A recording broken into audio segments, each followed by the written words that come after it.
YouTube channel पे स्वागत करता हूं।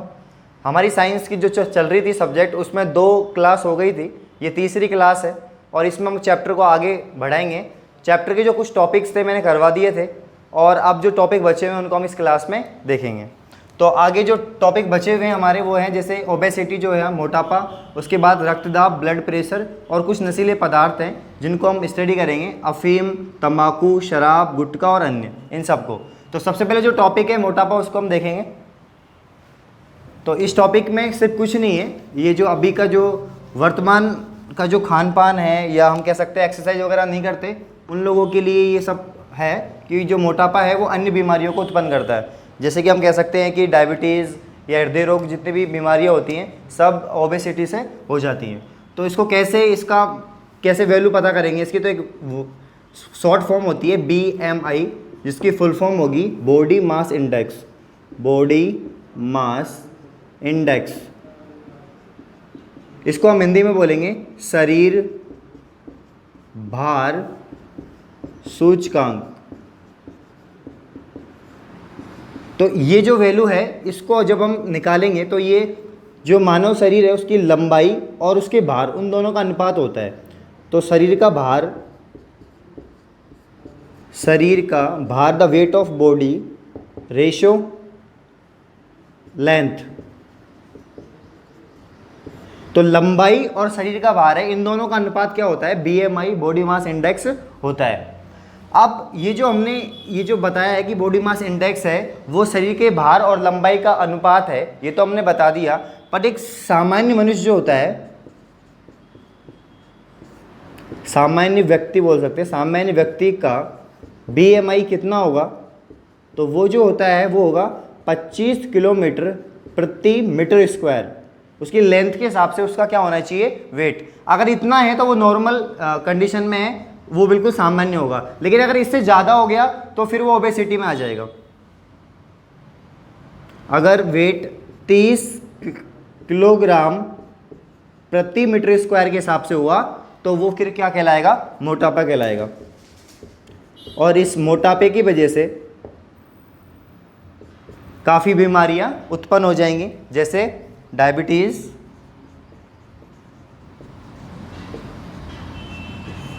हृदय संबंधित रोग जैसे हाई ब्लड प्रेशर, लो ब्लड प्रेशर,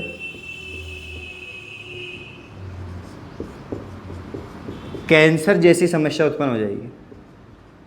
कैंसर जैसे भयानक बीमारी उत्पन्न हो जाएगी। तो ये जो टॉपिक है ओबेसिटी, क्या होता है, जो फैटी जो लोग होते हैं, जो जंक फूड वगैरह यूज करते हैं, जंक फूड जो तेलीय पदार्थों से मिलके बने होते हैं वो जंक फूड होते हैं। जैसे बर्गर, पिज्ज़ा, पेस्ट्री, ये सब होते हैं जंक फूड। इनका सेवन करने से वसा में ज़्यादा वृद्धि हो जाती है, जो फैट है वो बढ़ जाता है और फैट के लेवल बढ़ने से मोटापा आ जाता है, और मोटापा आने से क्या हो जाता है, और बीमारियां उत्पन्न हो जाती है। इसलिए एक नॉर्मल रहना चाहिए, और अगर ज़्यादा मोटापा हो तो फिर एक्सरसाइज करनी चाहिए। तो बॉडी मास इंडेक्स है, इसके हिसाब से भी इसकी वैल्यू को बता सकते हैं, और इसकी फुल फॉर्म मैंने आपको बताई दी है, बॉडी मास इंडेक्स। तो इतना इंपॉर्टेंट नहीं है, बाकी मैंने आपको बता दिया, पूरा डीपली इसको समझा दिया है। यहाँ तक स्क्रीनशॉट ले लीजिए, फिर हम आगे देखते हैं। अब हम आगे देखेंगे जो बहुत इंपॉर्टेंट टॉपिक है, और वो आपका है ब्लड प्रेशर, रक्तदाब या रक्तचाप, जिसके बारे में हम बात करेंगे। तो हम स्टार्ट करते हैं। ब्लड प्रेशर, रक्तदाब या रक्तचाप, इसको हम बोल सकते हैं। बहुत इंपॉर्टेंट है, इंपॉर्टेंट लगा लेना इसको, इसमें से क्वेश्चंस बनता ही बनता है। मैं सिर्फ फैक्ट बताऊंगा। फैक्ट इसलिए बताऊंगा क्योंकि ये 4 नंबर का है। वापस से बता रहा हूँ, ये चैप्टर सिर्फ 4 मार्क्स का है और इसमें से छोटे क्वेश्चंस बनेंगे, तो आपको हर लाइन याद रखनी है। इसमें फैक्ट याद रखने, जितने रख सको उतने, फालतू जितनी भी ज़्यादा वो नहीं याद नहीं, सिर्फ फैक्ट याद रखने। जैसे कि इसमें हम बात करेंगे, सबसे पहले परिभाषा इसकी क्या होगी। तो डेफिनेशन में अगर हम बात करें तो मैं एक एग्जांपल देखेंगे। ये एक नली का है, पाइप हो सकता है जिसके अंदर रक्त का प्रवाह हो रहा है। किसका प्रवाह हो रहा है? रक्त का प्रवाह, मतलब होता है बहना। तो हमारी जो शरीर है उसमें जो रक्त है वो रक्त वाहिनियों रक्त वाहिनियों के द्वारा शरीर में प्रवेश करता है, या हम कह सकते हैं कि रक्त वाहिनियों के द्वारा शरीर में प्रवाहित होता रहता है। तो बॉडी के अंदर जो ब्लड है वो ब्लड वेसल्स में होकर बहता रहता है, फ्लो होता रहता है, उसका सर्कुलेशन होता रहता है। बहना का हम बोल सकते हैं, सर्कुलेशन बोल सकते हैं, सर्कुलेट बोल सकते हैं, ठीक है। तो शरीर में रक्त का प्रवाह रक्त वाहिनियों द्वारा होगा, और ये दो प्रकार की हो सकती है। कितने प्रकार की हो सकती है? दो प्रकार की। एक होती है धमनी और एक होती है शिराएं। क्या होती हैं? शिराएं। ये होती है धमनियाँ और ये होते हैं शिराएं। जब हम सेकंड चैप्टर पढ़ेंगे जो ह्यूमन सिस्टम है, उसके अंदर जब हम ब्लड सर्कुलेटरी सिस्टम पढ़ेंगे, उसमें मैं आपको डीपली पढ़ाऊंगा ये चीज़ें कि धमनियाँ शिराएं क्या होती है। यहाँ पर सिर्फ इतना बताऊंगा कि ब्लड प्रेशर में ये क्या रखती हैं। तो शरीर के अंदर जो रक्त है वो रक्त वाहिनियों द्वारा बह रहा है, प्रभावित हो रहा है। तो रक्त वाहिनियाँ दो प्रकार की हो सकती हैं, एक होती है धमनी और एक होती है शिराएं। धमनी जो होती हैं, धमनियाँ वो होती हैं जो जब हृदय रक्त को शुद्ध करता है, मतलब पंप करके रक्त को शुद्ध करता है। और शुद्ध रक्त क्या होता है? ऑक्सीकृत रक्त। तो जब शुद्ध रक्त होता है, प्योर जो ब्लड होता है, उसको लेकर रक्त वाहिनियाँ क्या करती हैं? उसको लेकर पूरे शरीर की कोशिकाओं तक पहुँचाती हैं। जो शुद्ध रक्त है, शुद्ध रक्त को लेकर धमनियाँ शरीर की प्रत्येक कोशिका और ऊतकों तक पहुंचाती हैं। शुद्ध रक्त जो है उसको धमनियाँ क्या करेंगी? लेके जाएंगी और कोशिका और ऊतकों तक पहुंचाएंगी। तो जो हार्ट है वो ब्लड को प्योर करेगा पंपिंग करने के बाद। वो जो प्योर ब्लड है उसको धमनियाँ कहाँ तक लेके जाएंगी? शरीर की प्रत्येक कोशिकाओं तक, ऊतकों तक लेके जाएंगे, जिससे ये पूरा सर्कुलेशन चलता रहे। तो ये जो वाहिनियाँ होती हैं, इनमें रक्त का प्रवाह होता रहता है। तो हमारा जो टॉपिक है वो क्या है? Blood pressure. तो ब्लड प्रेशर में हम देखेंगे, ये एक पाइप है, वापस से समझिए, ये एक पाइप है जिसमें रक्त का प्रवाह हो रहा है। तो इसकी जो साइड वाली जो दीवारें हैं, इन दीवारों को हम बोल सकते हैं सतह इनकी। तो ये जो सतह हैं या दीवारें हैं, इनकी आंतरिक दीवारों से क्या लगेगा? इस पर दाब लगेगा। क्या लगेगा? दाब। इसको आंतरिक दाब बोल सकते हैं। क्या बोल सकते हैं? आंतरिक दाब बोल सकते हैं, इंटरनल प्रेशर बोल सकते हैं। तो जब रक्त का प्रवाह होगा तो इनकी सतह द्वारा आंतरिक दाब लगेगा, और इस आंतरिक दाब से उत्पन्न ये जो आंतरिक दाब है ये क्या कहलाएगा? रक्त दाब कहलाएगा। क्या कहलाएगा? रक्त दाब। तो रक्त नलिकाओं द्वारा जो प्रवाहित रक्त है, तो रक्त नलिकाओं की जो आंतरिक सतह है उससे लगने वाला दाब रक्त दाब कहलाता है। ये डेफिनेशन हो गई है कि जो रक्त वाहिनियाँ हैं उनमें जो रक्त बह रहा है उसकी आंतरिक सतह के द्वारा लगने वाला दाब क्या कहलाएगा? रक्त दाब कहलाएगा। यहाँ तक फटाफट से आप इसको कॉपी कर लीजिए। देखो, साथ के साथ आपको नोट्स बनाने हैं। आप एक नोटबुक लेके बैठिए और वीडियो को देखते हुए आप नोट्स बनाइए, क्योंकि मैं एक एक चीज़ को प्रॉपर तरीके से बता रहा हूँ। क्योंकि साइंस में 10th क्लास की जो साइंस है इसमें नोट्स बनाना बहुत इंपॉर्टेंट है, क्योंकि यहाँ पर हर लाइन इंपॉर्टेंट होती है। मैं ऐसे नहीं कह सकता कि इस टॉपिक में से क्वेश्चंस आ जाएंगे, इस टॉपिक में से आ जाएंगे। लास्ट ईयर का जो पेपर था उसमें काफ़ी अच्छे लेवल का पेपर था और काफ़ी अच्छे क्वेश्चंस भी बने थे। तो हम किसी भी चीज़ को छोड़ नहीं सकते हैं, किसी भी चीज़ को छोड़ नहीं सकते हैं, इसलिए हमको सारे टॉपिक्स अच्छे से पढ़ने हैं। तो हम वापस से अगर डेफिनेशन देखें रक्त दाब की, रक्त वाहिनियों में प्रवाहित रक्त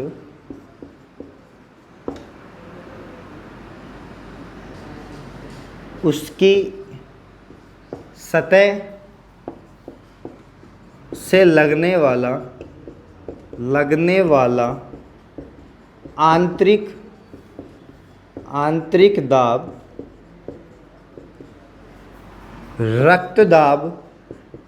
रक्त दाब कहलाता है।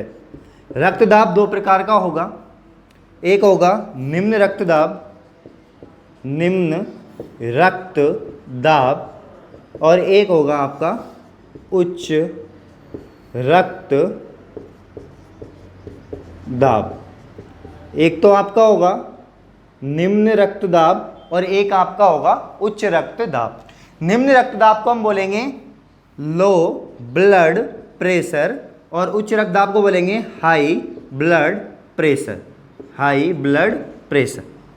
तो low blood pressure then high blood pressure, दो प्रकार से ब्लड प्रेशर को हम डिफाइन कर सकते हैं, समझा सकते हैं। अभी एक एग्जांपल लेता हूं मैं यहाँ पर। ये आपकी रक्त वाहिनी है, सपोज दैट ये आपकी रक्त वाहिनी है जिसमें रक्त बह रहा है।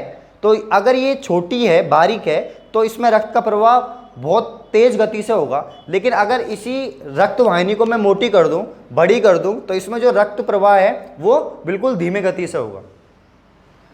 तो अगर किसी रक्त वाहिनी को अगर हम उसमें संकुचन हो रहा है तो उसमें रक्तदाब ज़्यादा होगा, और अगर शीतलन हो रहा है तो रक्तदाब क्या होगा, कम होगा। तो अगर शीतलन हो रहा है, शीतलन की प्रक्रिया हो रही है, तो जो ब्लड प्रेशर है वो क्या होगा, लो होगा, कम होगा। और अगर संकुचन हो रहा है, संकुचन हो रहा है तो ब्लड प्रेशर क्या होगा, ज़्यादा होगा। संकुचन हो रहा है तो ब्लड प्रेशर ज़्यादा होगा, और अगर शीतलन हो रहा है तो ब्लड प्रेशर क्या होगा, कम होगा। तो ये दो टॉपिक है, इंपॉर्टेंट है बहुत। डेफिनेशन बता दिए मैंने, टाइप्स बता दिए। अब इसमें एक इंपॉर्टेंट फैक्ट आएगा, वो है कि ब्लड प्रेशर को मापने वाला यंत्र क्या है। तो यहाँ तक फटाफट कॉपी कीजिए, इसको नोट्स बनाते चलिए साथ के साथ में, जिससे आपको कोई प्रॉब्लम नहीं हो। मैं एक एक टॉपिक को अच्छे से समझा रहा हूँ, यहाँ पर आपका क्लियर करा रहा हूँ। चैप्टर बहुत ईजी है, मैं वापस से बता देता हूँ आप लोगों को। अब हम यहाँ आगे देखते हैं कि जो ब्लड प्रेशर है, इसमें मैंने बात करी यहाँ पर आपकी लो ब्लड प्रेशर की, और यहाँ पर मैंने बात करी हाई ब्लड प्रेशर की। नेक्स्ट यहाँ पर जो फैक्ट आएगा वो है कि रक्तदाब मापी यंत्र का नाम। एक नंबर में हमेशा पूछा जाता है, बहुत इंपॉर्टेंट क्वेश्चन है, काफ़ी बार पूछा गया है बोर्ड में। इसका आंसर होगा स्फाइग्नो मैनोमीटर, मैनोमीटर। तो रक्तदाब मापी यंत्र का नाम बताइए, काफ़ी बार पूछा गया क्वेश्चन है। इसका आंसर क्या होगा, स्फाइग्नो मैनोमीटर। बहुत इंपॉर्टेंट है, एक नंबर में हर बार पूछा जाता है, मैं बता देता हूँ आपको, तो आप लिख लीजिए इसको। लो ब्लड प्रेशर की हम बात करें तो अगर रक्त वाहिनियों में रक्त का प्रवाह बहुत धीमी गति से हो रहा है तो लो ब्लड प्रेशर, और बहुत तेज गति से हो रहा है तो हाई ब्लड प्रेशर। यही डिफरेंस होता है लो में हाई में। प्रॉब्लम्स क्या आती हैं, प्रॉब्लम्स ये आती हैं हाई ब्लड प्रेशर से कि हाइपरटेंशन ज़्यादा हो जाता है, तनाव बढ़ने के कारण, या हाइपरटेंशन बढ़ने के कारण, या हृदय की धड़कन बढ़ने के कारण, या हमें बहुत सारी टेंशन्स हों, या खान पान का फ़र्क पड़ जाता है, बहुत ऑयली खाना खा रहा हो, तो ये सब सिचुएशन में हार्ट फेल होने का या हाई ब्लड प्रेशर होने के चांसेस बढ़ जाते हैं। तो इस सिचुएशन में क्या होता है, रक्तदाब क्या हो जाएगा, बढ़ जाएगा। तो आपको रेगुलर एक्सरसाइज करनी चाहिए, और भी काफ़ी चीज़ें हैं जो आपको करने से क्या हो जाएगा, हाई ब्लड प्रेशर को कंट्रोल में किया जा सकता है। तो ये बहुत इंपॉर्टेंट पार्ट था, इसको मैंने आपको पढ़ा दिया है। तो रक्तदाब मापी यंत्र का नाम बता दिया है। अब यहाँ पर हम बात करेंगे कि एक सामान्य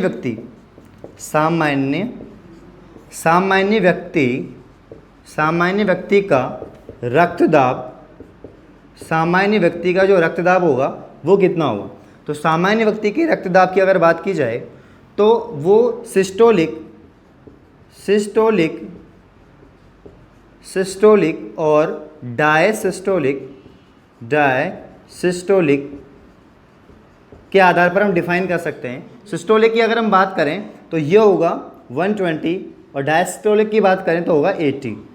120 की बात करें तो इसकी जो वैल्यू होगी वो होगी यहाँ पर 90 से 120, और अगर डायसिस्टोलिक की बात करें तो यहाँ पर जो वैल्यू होगी वो होगी 60 से 80 के बीच में।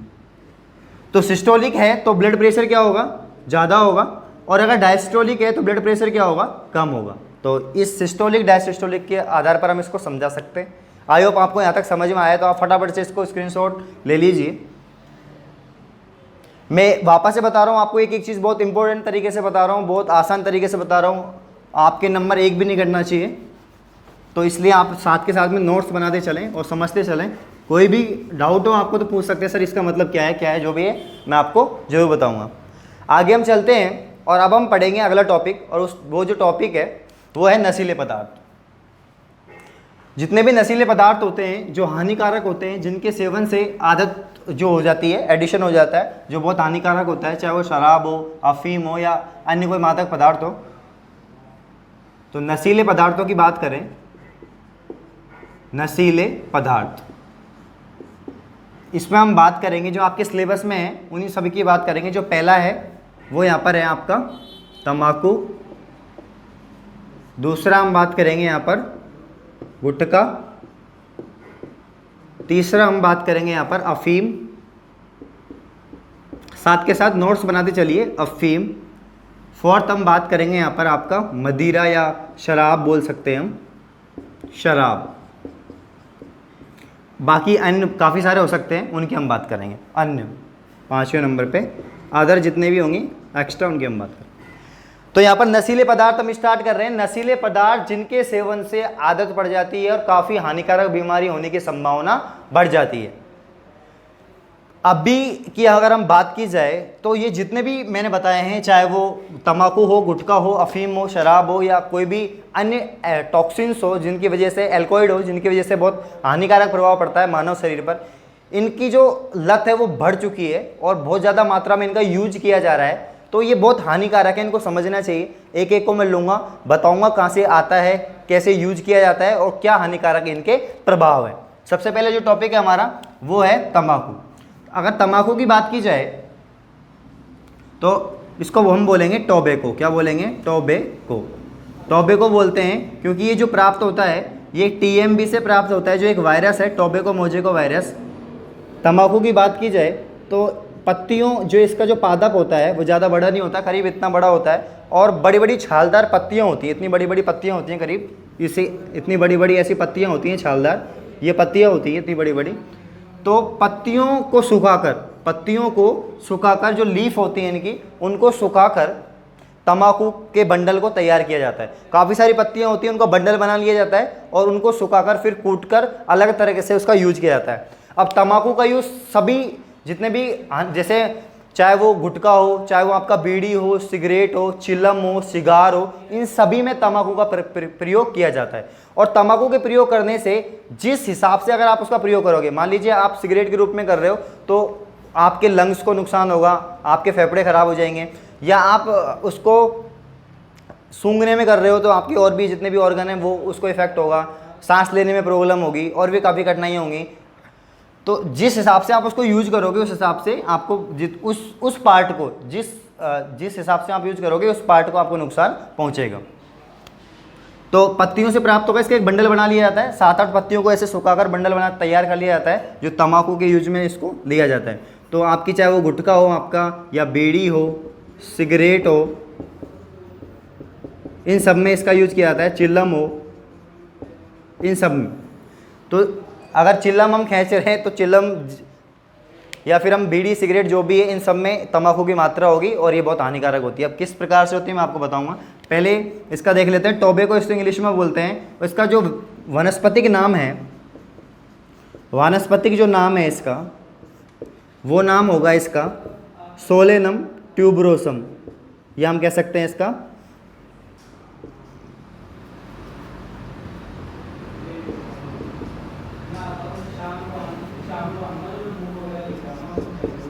टोबैकम निकोटिएना। टोबैकम निकोटिएना, सोलेन, या हम बोल सकते हैं सॉरी टोबैकम निकोटिएना, ये इसका वनस्पतिक नाम हो गया। निकोटिएना इसलिए क्योंकि इसमें निकोटीन नामक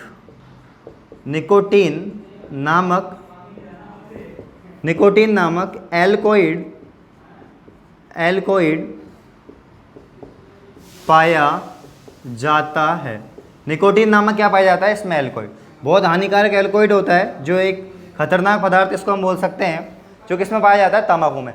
तो तंबाकू का वानस्पतिक नाम क्या हो गया? वानस्पतिक नाम हो गया टोबैकम निकोटिएना, इसे वानस्पतिक नाम हो गया। अगर पूछा जाए किस पादप के किस भाग से प्राप्त किया जाता है, तो पत्तियों से प्राप्त किया जाता है। किस में यूज किया जाता है? तो बीड़ी, सिगरेट, चिल्लम, सिगार, इन सब में इसका क्या किया जाता है? यूज किया जाता है। बीड़ी, सिगरेट, चिल्लम, सिगार, इस सब में इसका यूज किया जाता है, जो एक बहुत हानिकारक है। सिगार, बड़ी बीड़ी इसको बोल सकते हैं आप। अगर हम बात करें यहाँ पर सिगरेट की अगर बात की जाए तो इसकी जो धुआं होती है उसमें कार्बन मोनोऑक्साइड होती है। क्या होती है? कार्बन मोनोऑक्साइड होती है, जिसका क्या प्रभाव पड़ता है? जो आरबीसी होती है, आरबीसी नष्ट हो जाती हैं। क्या नष्ट हो जाती है? आरबीसी, और कैंसर की संभावना बढ़ जाती है शरीर में। आरबीसी का निर्माण बंद हो जाता है, जिससे रक्त में जो आरबीसी वो निर्माण बंद हो जाएगा तो रक्त का प्रवाह होता है धीमा पड़ जाएगा, जिससे बहुत सारी समस्याएं उत्पन्न हो जाएंगी। तो इसमें कौन सी गैस पाई जाती है सिगरेट के धुएं के अंदर? कार्बन मोनोऑक्साइड, जो आरबीसी के निर्माण को क्या कर देती है? नष्ट कर देती है। तो ये सब हमने देखा, साइंटिफिक नेम देख लिया इसका। कौन सा एल्कोहल पाया जाता है इसमें? निकोटीन पाया जाता है। तो तंबाकू कंप्लीट हो चुका है, स्क्रीनशॉट ले लीजिए फटाफट यहाँ तक आप।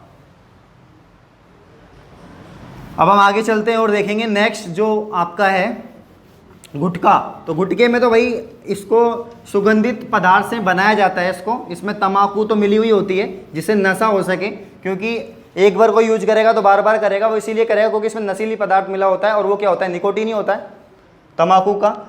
गुटखे खाने से जबड़े की जो मांसपेशियाँ होती हैं वो खिंच जाती हैं। गुटखे खाने से क्या होती हैं? जबड़े की मांसपेशियाँ खिंच जाती हैं, और वो किसके कारण होता है? उसका वजह है सबम्यूकस फाइब्रोसिस। सबम्यूकस फाइब्रोसिस की वजह से क्या हो जाता है? जबड़े नहीं खुलते और काफ़ी समस्या उत्पन्न हो जाती है मुंह के अंदर, और ये होती, इसकी वजह क्या होती है? Submucous fibrosis. तो गुटखा नहीं खाना चाहिए, सुगंधित पदार्थों से बना होता है, तंबाकू होती है इसके अंदर। इसको महिलाएं और बच्चे काफ़ी हद तक खाते हैं, क्योंकि ये एक तरह से इसको खाने में आनंद की अनुभूति होती है। तो सबम्यूकस फाइब्रोसिस नामक रोग के कारण ये जबड़ा इसका नहीं खुलता है। तो ये ज़्यादा इंपॉर्टेंट नहीं है, सिर्फ आपको इतना याद रखना है, सबम्यूकस फाइब्रोसिस के कारण जबड़ा नहीं खुल पाता है मुंह का, इस वजह से प्रॉब्लम्स आती हैं। अफीम बहुत इंपॉर्टेंट है आपका एल्कोइड्स में। अफीम की अगर बात करें तो इसका जो पादप है, उसका जो फल होता है जिसको डोडा बोला जाता है, और उसमें चीरा लगाकर, मतलब उसको काट कर, इस प्रकार से होता है, उसको काट कर उसमें जो सफ़ेद रंग का जो दूध होता है जिसे लेटेक्स कहते हैं, क्या कहते हैं उसे? लेटेक्स कहते हैं। और इस लेटेक्स से क्या प्राप्त किया जाता है? अफीम प्राप्त किया जाता है, जिसे देसी भाषा में अम्ल भी कहा जाता है। क्या प्राप्त किया जाता है? अफीम। तो इसका यूज क्यों किया जाता है ये मैं बताऊँगा आपको। इसका जो वानस्पतिक नाम है, इसका जो वानस्पतिक नाम होगा, आप नेक्स्ट जो 14 नंबर का आपका चैप्टर है उसमें भी हम पढ़ेंगे, अभी मैं आपको बता देता हूँ। इसका वानस्पतिक नाम है पेपेवर सोमनीफेरम। पेपेवर सोमनीफेरम इसका वनस्पतिक नाम है, मैं आपको बता देता हूँ। और किस कुल का पादप है? तो तंबाकू सोलेनेसी कुल का पादप था। किस कुल का पादप था? सोलेनेसी। और ये भी पेपेवर सोमनीफेरम इसका क्या हो जाएगा? वनस्पतिक नाम हो जाएगा। कौन सा भाग इसका यूज में लिया जाता है? तो इसका फल जो है, पादप का फल वाला भाग यूज में लिया जाता है, जिससे एक लेटेक्स सफ़ेद रंग का एक पदार्थ प्राप्त होता है, जिससे अफीम हम बना सकते हैं। वनस्पति का नाम क्या हो गया? पेपेवर सोमनीफेरम। अब कौन कौन से एल्कोइड पाए जाते हैं ये भी क्वेश्चन बन सकता है, तो मैं बता देता हूँ आपको कौन कौन से एल्कोइड पाए जाते हैं। तो जैसे मार्फिन, कोडीन, निकोटीन, पेपेवरीन, सोमनीफेरिन, करीब 30 प्रकार के एल्कोइड पाए जाते हैं। कितने प्रकार के? 30 प्रकार के, जिनमें से ये 4 प्रमुख हैं: मार्फिन, कोडीन, निकोटीन, पेपेवरीन, सोमनीफेरिन। काफ़ी बार पूछा जाता है कि अफीम में कौन कौन से एल्कोइड पाए जाते हैं, तो आपको स्पेशली 4 के नाम तो याद ही होने चाहिए। कौन कौन से? मार्फिन, कोडीन, निकोटीन, पेपेवरीन और सोमनीफेरिन, ये सब याद होनी चाहिए। बाकी कुल मिला के 30 एल्कोइड पाए जाते हैं अफीम के अंदर। अफीम के लगातार सेवन करने से एडिशन हो जाता है, मतलब आदत पड़ जाती है, और काफ़ी हानिकारक प्रभाव इसको देखने को मिलते हैं।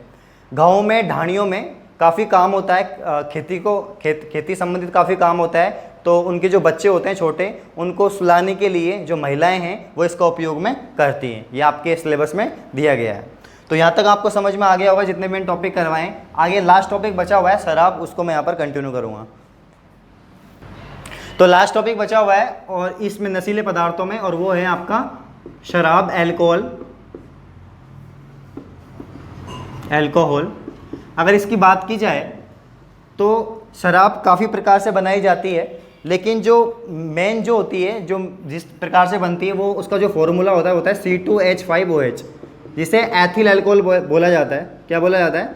एथिल अल्कोहल बोला जाता है, अल्कोहल। Alcohol, ethyl alcohol. तो जो एथिल एल्कोहल है C2H5, ये मैं बताऊंगा जब आपको कार्बन वाला चैप्टर पढ़ाऊंगा, उसमें इसका नामकरण करके बताऊंगा। अभी आपको सिर्फ इतना याद रखना है कि जो शराब है उसका सूत्र ये होता है एथिल अल्कोहल। कई प्रकार से बनाई जाती है लेकिन एक प्रकार इसका ये होता है एथिल अल्कोहल का। अब क्या नुकसान पहुंचाती है शरीर के अंदर, क्या हानिकारक प्रभाव होते हैं? तो जो शराब है, जब हम शराब को यूज करेंगे, ग्रहण करेंगे, तो ये रक्त में जाके मिलेगी और रक्त में जाके मिलने से एक पदार्थ का निर्माण होगा। क्या होगा? एसीटल्डिहाइड, एसीटल्डिहाइड, एसीटल्डिहाइड का निर्माण होगा। किसका होगा? एसीटल्डिहाइड का निर्माण होगा, जो एक हानिकारक पदार्थ होता है, हानिकारक पदार्थ होता है। और इस हानिकारक पदार्थ की वजह से ही क्या होता है? वसीय यकृत रोग, वसीय यकृत रोग उत्पन्न हो जाता है। क्या उत्पन्न हो जाता है? वसीय यकृत रोग उत्पन्न हो जाता है, मतलब लीवर की समस्या उत्पन्न हो जाती है। और भी काफ़ी सारे कैंसर जन्य जो कैंसर संबंधित रोग हैं वो उत्पन्न हो जाते हैं। तो शराब जो है जब रक्त में जाके मिलेगी तो एसीटल्डिहाइड नामक हानिकारक पदार्थ बनाएगी, जिससे वसीय यकृत रोग उत्पन्न हो जाएगा। तो इसका सेवन नहीं करना चाहिए और इसीलिए इस पर रोकथाम के लिए काफ़ी सरकार ने कदम भी उठाए हैं। तो इन सभी जो नशीले पदार्थ हैं जिनकी मैंने चर्चा की है, जो आपके सिलेबस में है, बहुत इंपॉर्टेंट है। मैंने फैक्ट बता दिए हैं, क्या कौन कौन से क्वेश्चंस बनेंगे, कौन कौन से फैक्ट पूछे जाएंगे। कुछ थोड़ा बहुत बचा हुआ है तो मैं नेक्स्ट वीडियो में बता दूंगा। यहाँ तक मैंने काफ़ी हद तक इस चैप्टर को ख़त्म कर दिया है, करीब 95% चैप्टर ख़त्म हो चुका है। आई होप आपको समझ में आया हो, तो वीडियो को पूरा देखें और कंप्लीट तरह से नोट्स बनाएं। धन्यवाद।